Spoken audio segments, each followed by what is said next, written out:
Hello hi friends, मैं हूं गोविंद सैनी। आप देख रहे हैं नया YouTube channel log M for mathematics. So guys, जैसा कि मैंने आपको कहा था कि हम शुरू करने जा रहे हैं रियल एनालिसिस। तो ये है रियल एनालिसिस का सबसे पहला लेक्चर, जिसमें आज हम डिस्कस करेंगे कुछ बेसिक्स जो कि हमें काम आएंगे जब हम रियल एनालिसिस पढ़ेंगे। तब जा रहे हैं आज सेट थ्योरी की। तो देखते हैं क्या होता है सेट, और हम सेट को कैसे कनेक्ट करते हैं रियल एनालिसिस से। सेट की अगर हम बात करें तो सेट की जो डेफिनेशन है वो ये होती है कि a well defined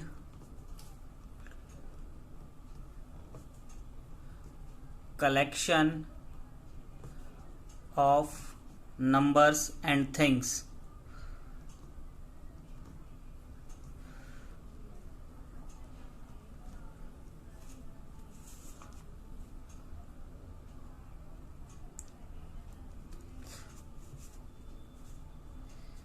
is called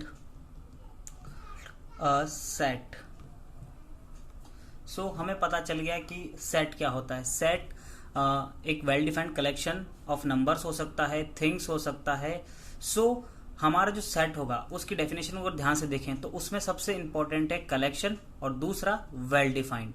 तो जो भी हम कलेक्शन लें वो first of all well defined होना चाहिए, उसकी डेफिनेशन एक प्रॉपर डेफिनेशन होनी चाहिए। मैं कुछ सेट्स के एग्जांपल देता हूं जो स्टैंडर्ड सेट्स हैं, जैसे the set of natural numbers, जिसे हम कैपिटल एन से शो करते हैं, और वो होता है 1 2 3 4 5 एंड सो ऑन। जो भी आप नंबर अज्यूम कर सकते हैं वो सब के सब पॉजिटिव नंबर्स इस सेट के अंदर आते हैं, जिसे हम कहते हैं सेट ऑफ नेचुरल नंबर्स। ये हमारा सबसे बेसिक नंबर्स का सेट होता है, और इसके अलावा भी कुछ सेट्स होते हैं। इसके बाद आता है हमारा नंबर सेट्स के अंदर होल नंबर्स का सेट। होल नंबर्स का सेट को हम W से डिनोट करते हैं, और इसमें नेचुरल नंबर के अलावा एक नंबर एक्स्ट्रा आता है, वो होता है 0। 0 के बाद हम 1 2 3 4 5 एंड सो ऑन। ये जो सेट बनता है ये होता है होल नंबर्स का सेट। इसमें नेचुरल नंबर से सिर्फ इतना डिफरेंस है कि इसमें एक एक्स्ट्रा एलिमेंट 0 भी आ जाता है। ठीक है, अब हम बात करते हैं एक और नंबर सेट की, जो होता है रैशनल नंबर्स का सेट, इंटीजर्स का सेट, सॉरी। तो इंटीजर्स का जो सेट होता है उसे हम जनरली डिनोट करते हैं Z से या फिर I से। आइए देखते हैं हम कि ये होता कैसा है। इंटीजर्स के अंदर वो सारे नंबर आते हैं जो नेगेटिव वैल्यू रखते हैं, जैसे इन नंबर्स के अलावा, जैसे -5 -4 -3 -2, okay, -1 and 0 1 2 3 and so on. Whole numbers के अलावा हमारे पास एडिशनल कौन से नंबर आए? Negative numbers. हमारा जो इंटीजर्स का सेट होगा, चाहे उसे Z से डिनोट करो चाहे I से डिनोट करो, उसके अंदर होल नंबर्स, साथ ही साथ होल नंबर्स के नेगेटिव नंबर्स, यानी -1 -2 -3 -4, ये सब भी इसमें आएंगे। और ये भी सो ऑन चलता जाएगा, जहां तक भी आप नेगेटिव नंबर अज्यूम कर सकते हैं, और पॉजिटिवली भी ये चलता जाएगा जहां तक भी आप एक पॉजिटिव नंबर अज्यूम कर सकते हैं, और 0 तो इसमें होगा ही। तो ये 3 बेसिक सेट्स होते हैं नंबर्स के। इसके बाद में हमारे कुछ सेट्स और आते हैं, जैसे रैशनल नंबर्स का सेट, जो कि रैशनल नंबर्स के सेट को हम डिनोट करते हैं एक सेट जिसके अंदर जो एलिमेंट्स होते हैं वो P/Q की फॉर्म के होते हैं। P/Q, जहां पर Q जो होता है वो नॉन जीरो होना चाहिए। ये एक चीज ध्यान रखने की बात है कि Q यहाँ पर नॉन जीरो होगा, तभी जो नंबर होगा वो रैशनल नंबर कहलाएगा। और ये सेट होगा जिसकी हम बात कर रहे हैं, ये जो सेट है उसे सेट ऑफ रैशनल नंबर्स कहेंगे। अब यहाँ पर P और Q दोनों इंटीजर्स हो सकते हैं, ठीक है, तो लेकिन एक्सेप्ट 0, Q को 0 नहीं होना चाहिए, बस बाकी P और Q इंटीजर से आएंगे। इस सेट को अगर ध्यान से लिखें तो ये कुछ ऐसे लिखा जाएगा, a set which is like this, P/Q form, where P and Q are from integers and Q must be non zero. या फिर हम इसको डायरेक्ट कह सकते हैं P and Q are integers and Q is non-zero. So this is the set of rational numbers. Okay, इसके बाद आते हैं set of irrational numbers. So irrational numbers के अंदर वो सारे नंबर्स आ जाते हैं जिन नंबर्स को हम P अपॉन Q की फॉर्म में नहीं लिख सकते. जैसे पाई की जो वैल्यू होती है वो 3.14 एंड समथिंग समथिंग समथिंग ये चलती जाती है, ये कहीं पर एंड नहीं होता. तो इस पाई को कभी भी P अपॉन Q का फॉर्म नहीं दिया जा सकता एग्जैक्टली तो. लेकिन जब भी हम कभी क्वेश्चंस वगैरह सॉल्व करते हैं तो उसके अंदर इसकी एक अप्रॉक्सीमेट रैशनल वैल्यू रख लेते हैं अपन 22/7, जो कि सरासर गलत है. ये केवल एक अप्रॉक्सीमेशन है, ये पाई की शुद्ध मान नहीं है, ये पाई की बिल्कुल ही शुद्ध वैल्यू नहीं है. पाई की जो शुद्ध वैल्यू है वो रैशनल नहीं होने के कारण एक इरेशनल नंबर है और वो चलता जाता है, वो उसका एग्जैक्ट उसको रैशनल फॉर्म में नहीं लिखा जा सकता. सो ऐसे ही जो नंबर्स होते हैं उनका कलेक्शन, जैसे एक नंबर मैं ये और बताता हूँ 0.421568 एंड सो ऑन. अगर कोई नंबर चलता जा रहा है सो ये भी एक तरीके का इरेशनल नंबर है. सो ये हमारे पास कुछ नंबर्स हैं जिनकी हम बात कर रहे थे. ये इरेशनल नंबर्स होते हैं, इनको हम P अपॉन Q फॉर्म नहीं दे सकते और ऐसे नंबर्स का सेट इरेशनल नंबर्स का सेट कहलाता है. और अगर हम बात करें, अब आते हैं हम हमारे नेक्स्ट सेट की तरफ, जो होता है irrational as well as rational numbers का सेट. यानी कि इन दोनों को जब हम कंबाइन कर देते हैं तो हमारा बनता है the set of real number, जिसे कैपिटल R से शो करते हैं. और इस सेट के अंदर जितने भी आप नंबर्स ले लो, चाहे वो नेचुरल नंबर्स हो, होल नंबर्स हो, इंटीजर्स हो, रैशनल्स हो और इरेशनल्स हो, सभी का जो कलेक्शन ले लिया वो कहलाया रियल नंबर्स, वो कहलाया सारे रियल नंबर. सो इसमें क्या क्या आ गए, इसमें आ गए रैशनल एज वेल एज हमारे इरेशनल. सो इस सेट के अंदर सभी तरह के जो हमने अब तक सेट पढ़े उन सब के नंबर्स इंक्लूड रहते हैं, इसलिए इसे कहते हैं रियल नंबर. रियल नंबर्स का में हम, जैसा कि मैं बताया कि रैशनल और इरेशनल नंबर्स को जब मिला देते हैं, एक सेट के अंदर रख देते हैं, तो वो बनता है रियल नंबर्स का सेट. अब हम बात करते हैं, अब हम पता चल गया कि रियल एनालिसिस के अंदर हम स्टडी करेंगे इस रियल नंबर के सेट की. तो अब हम स्टार्ट करते हैं सेट के कुछ और सेट के बारे में कुछ और बातें डिस्कस करते हैं और फिर हम आएंगे रियल एनालिसिस के ऊपर. ठीक है, तो अब सेट के अंदर हम दूसरी चीज जो डिस्कस करेंगे वो करेंगे सेट्स के कुछ बेसिक टर्मिनोलॉजीज के अंदर, जिसमें हम बात करेंगे सबसे पहले सबसेट की. तो सबसेट क्या होता है? सबसेट सेट के ही कुछ एलिमेंट्स को अगर लेकर एक नया सेट बना दिया जाता है. किसी सेट के एलिमेंट्स को लेकर एक नया सेट जब बनता है तो उसे हम कहते हैं सबसेट. जैसे ये है नेचुरल नंबर्स का सेट. अगर मैं इस नेचुरल नंबर के सेट से कुछ एलिमेंट ले लूं, जैसे मैंने एक सेट बनाया, कोई सेट A में इसका नाम दे देता हूं और इसके अंदर मैंने एलिमेंट्स लिए 1 2 4 5 10 100 लाइक दिस. ठीक है, जो है ये सारे नंबर नेचुरल नंबर्स हैं. सो ये जो सेट A है उसे हम नेचुरल नंबर्स के सेट का सबसेट कंसिडर कर सकते हैं, क्योंकि ये सारे नंबर कैसे हैं? नेचुरल्स हैं. सो A is subset of N. So A क्या है? नेचुरल नंबर के सेट का सबसेट है. और जो नेचुरल नंबर का सेट है वो सुपर सेट है A का. तो टर्मिनोलॉजी आप समझिए, subset A is a subset of N because the all elements of A are also belongs to N. Okay, so इस कारण से A क्या हो गया हमारा? N का सबसेट हो गया और N को हम कंसिडर करेंगे A का सुपर सेट. और A सिर्फ N का ही सबसेट नहीं है, A यहाँ पर होल नंबर्स का सबसेट भी है और इंटीजर्स का सबसेट भी है. सो ये नहीं कह सकते कि सिर्फ n का ही सबसेट है, क्योंकि n खुद सबसेट है इंटीजर्स का और n खुद सबसेट है होल नंबर्स का. सो मेरे ख्याल से आपको बात समझ में आई होगी. और अब हम आगे बढ़ते हैं सेट से रिलेटेड कुछ और चीज़ों पर. जैसे सबसेट के बाद हम आते हैं सेट के कुछ ऑपरेशंस पर. सो हम डिस्कस करते हैं सेट के कुछ ऑपरेशंस. तो सेट का पहला जो ऑपरेशन होता है सेट के हम कुछ ऑपरेशन डिस्कस करते हैं। जैसे पहला ऑपरेशन हम डिस्कस करते हैं सेट का यूनियन। दो सेट्स के यूनियन को हम ए यूनियन बी की फॉर्म में लिखते हैं। हम ज्यादा सेट्स का यूनियन भी ले सकते हैं, जैसे A union B, union C and so on. हम कितने भी सेट्स का यूनियन ले सकते हैं, लेकिन हमें सबसे पहले ये पता करना होगा कि सेट का यूनियन असल में है क्या। तो यूनियन का डिनोटेशन इस तरह से करते हैं, दो सेट के बीच में जो यूनियन ऑपरेशन लगता है वो इस तरह से लगता है। अब इस यूनियन ऑपरेशन का मीनिंग क्या है, वो देखते हैं। माना मैंने एक सेट ए लिया जिसमें मैंने नंबर्स रखे 1 2 3, और एक सेट बी लिया जिसके अंदर मैंने नंबर्स नहीं रखे, कुछ अल्फाबेट्स रख लिए A B C and D. अब मैं बात करता हूं कि इन दोनों का जब मैं यूनियन लेता हूं तो वो क्या आता है, तो ए यूनियन बी।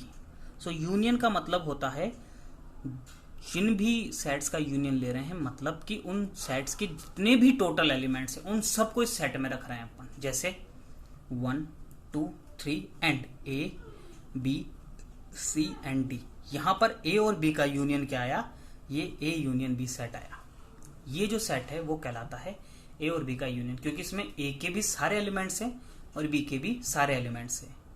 लेकिन अगर मैं बात करूं इस सेट की 1 2 3 4 ए बी सी और डी, ये सेट कतई इन दोनों का यूनियन नहीं होगा, क्योंकि इसमें एक एलिमेंट एक्स्ट्रा आ रहा है, वो है 4। अगर ये 4 नहीं हो तो ये इसका यूनियन हो जाएगा, इन दोनों का combined union. A union B को रिप्रेजेंटेशन हम सीख चुके हैं। अब हम बात करते हैं यूनियन के बाद में सेकंड जो ऑपरेशन होता है इंटरसेक्शन। इंटरसेक्शन की हम बात करें तो इंटरसेक्शन कैसे परफॉर्म होता है। इंटरसेक्शन का साइन होता है किन्हीं दो सेट्स के बीच में यू, उल्टा यू। इसे हम पढ़ते हैं ए इंटरसेक्शन बी, यानी इन दोनों के अंदर जो कॉमन एलिमेंट्स होंगे उनका कलेक्शन। जैसे हम इन्हीं सेट्स की बात कर लेते हैं, इन सेट्स की बात अगर हम करते हैं तो इन दोनों सेट में कोई भी कॉमन एलिमेंट नहीं है, तो ये जो ए इंटरसेक्शन बी बनेगा वो एम्प्टी सेट बनेगा, यानी खाली सेट।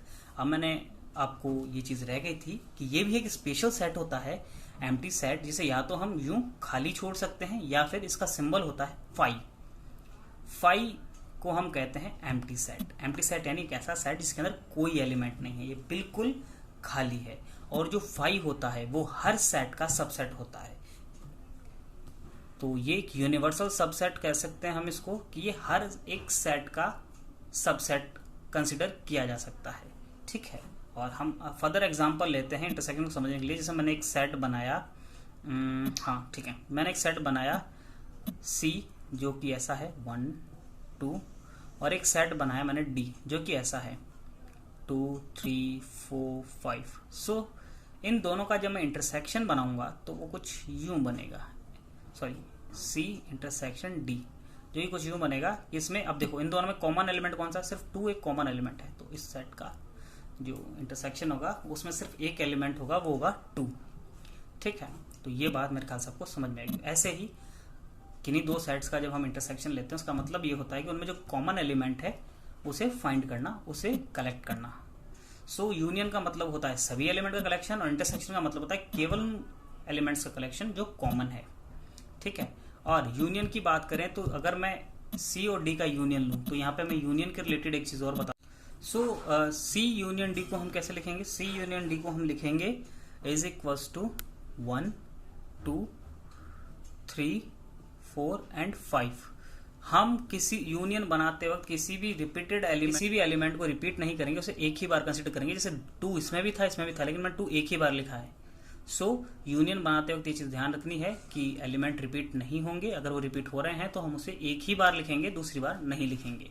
और जो इंटरसेक्शन होता है उसमें केवल रिपीटेड एलिमेंट्स ही लिखे जाते हैं, और अगर कोई एलिमेंट रिपीट नहीं हो रहा है दोनों ही सेट्स में, या एक से अधिक हम सेट्स का अगर इंटरसेक्शन ले रहे हैं, तो उसमें अगर कोई भी एलिमेंट सब में कॉमन नहीं है तो वो सेट होगा एम्प्टी सेट। वो सेट का इंटरसेक्शन होगा एम्प्टी सेट, और उसे फाई से डिनोट करेंगे। फाई सबका सबसेट होता है, सभी सेट्स का सबसेट फाई होता है। ओके, ये हो गया इंटरसेक्शन। इंटरसेक्शन के बाद में एक और ऑपरेशन होता है जिसे हम कहते हैं डिफरेंस ऑपरेशन, जैसे डिफरेंस ऑपरेशन को हम समझते हैं, उसे हम किन्हीं दो सेट्स के बीच में माइनस साइन लगाकर डिनोट करते हैं। और ये कैसा होता है उसके लिए हम दो सेट्स पहले अज्यूम करेंगे। Let A is equals to 1 2 3 4 and B is equals to 5 6 7 8।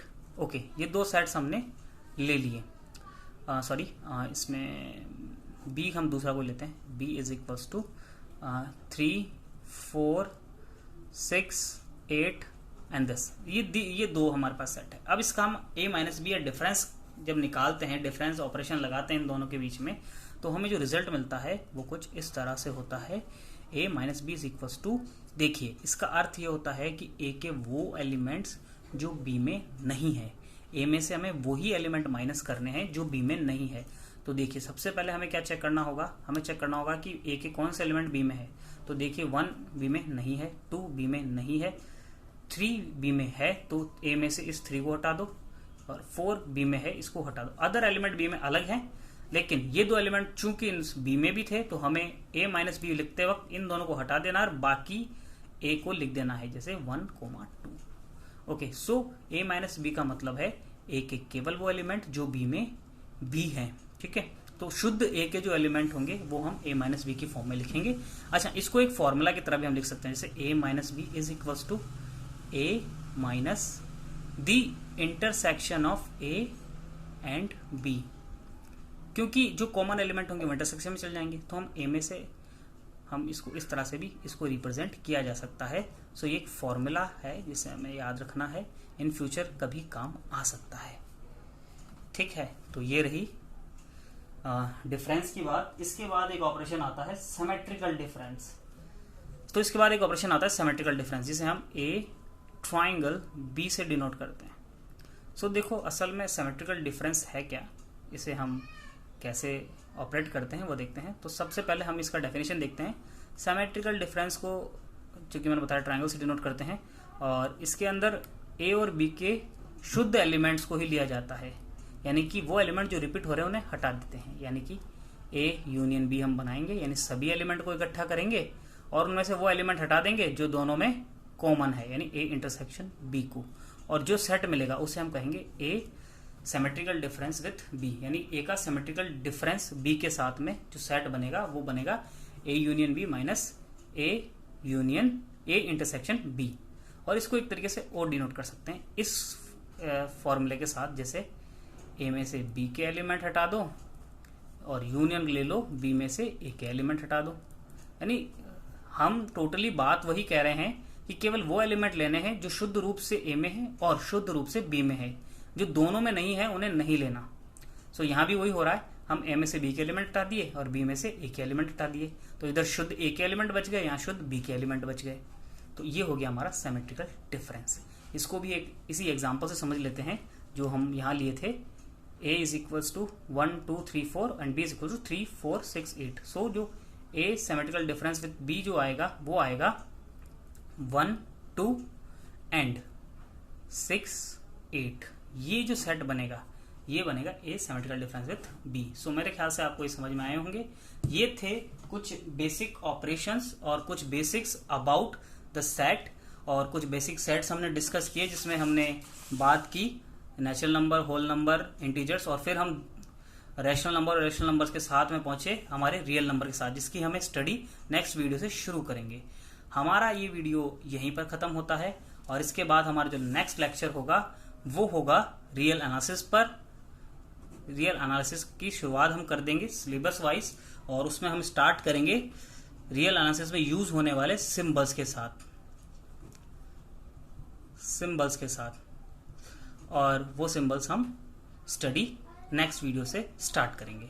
सो आज के लिए इतना ही। आप अगर इस चैनल पर नए हैं तो चैनल को सब्सक्राइब करें, और अगर आपको वीडियो पसंद आए तो उसे लाइक करें और अपने फ्रेंड्स के साथ शेयर करें जो भी रियल एनालिसिस पढ़ रहे हैं और पढ़ना चाहते हैं।